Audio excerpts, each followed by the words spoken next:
Revelator Aggregator. For quite some time now, I've kind of suspected that something was amiss with the modern Democratic Party. That they've been nominating bad, self-sabotaging candidates. They've been putting people in the spotlight like Alexandria Occasional-Cortex who say silly things. In short, it seems like they've just been trying to lose elections.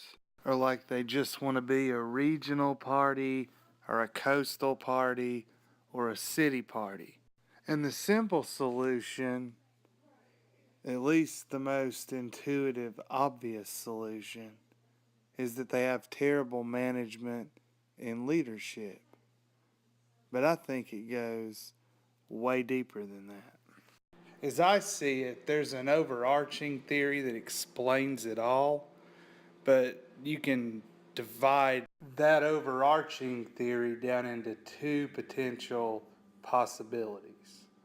The overarching theory is that the powers that be, or that should not be, to quote another quote unquote member of the truth community on YouTube, that the powers that should not be want to destroy the Democratic Party and replace it with a socialist or a communist party.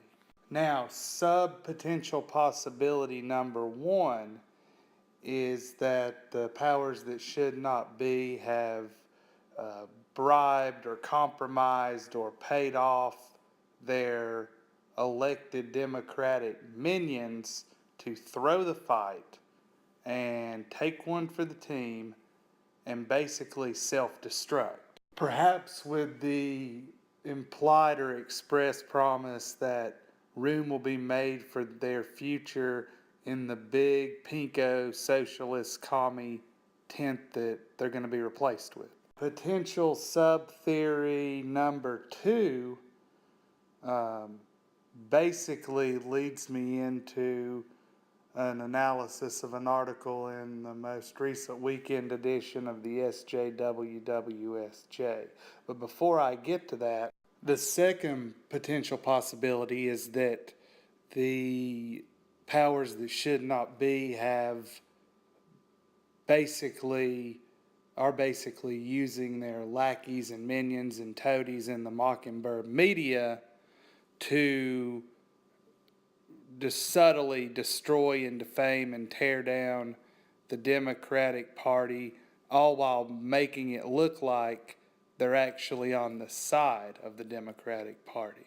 I know the WSJ SJW is not the best example to use because it's considered a quote-unquote conservative paper under the fake left-right paradigm. However, I was reading it when all this came together for me, so there you go.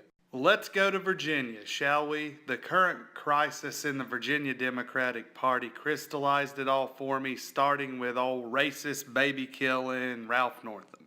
But within a day or two of him making those hideous remarks about killing the baby after it was born, the yearbook photo leaked with him and his boy in blackface and the Klan robe.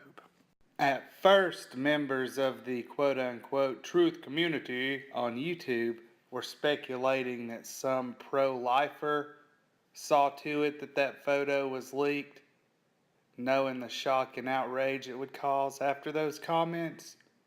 But then other members of the so-called YouTube truth community speculated that it was actually a Democratic operative that leaked it to distract from the horrible comments he'd made, which exposed the truly horrific agenda and end game behind abortion in America.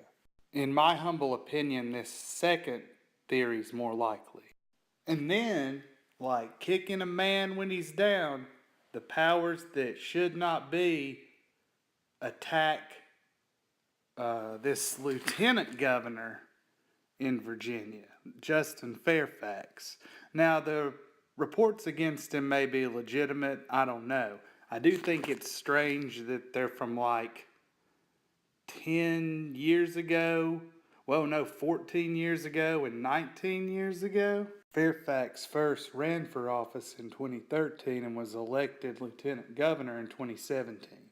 Now, why did these women not come forward 14 or 19 years ago?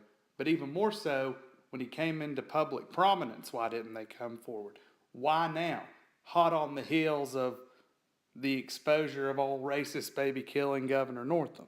With a front page article entitled Rape Claim Deepens Virginia Crisis, the SJW WSJ inextricably and subtly links the two completely unrelated scandals and then goes into great detail about both scandals.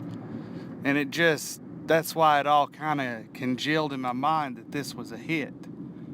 Now, Governor Ralph Northam certainly is, it couldn't have happened to a nicer guy. I don't know much about this Justin Fairfax, but again, the allegations there just seem mighty fishy.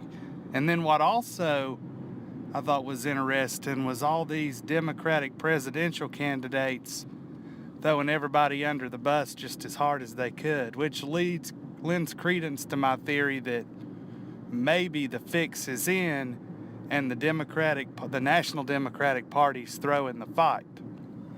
Father, God bless you all. Jesus Christ saves, and stay positive.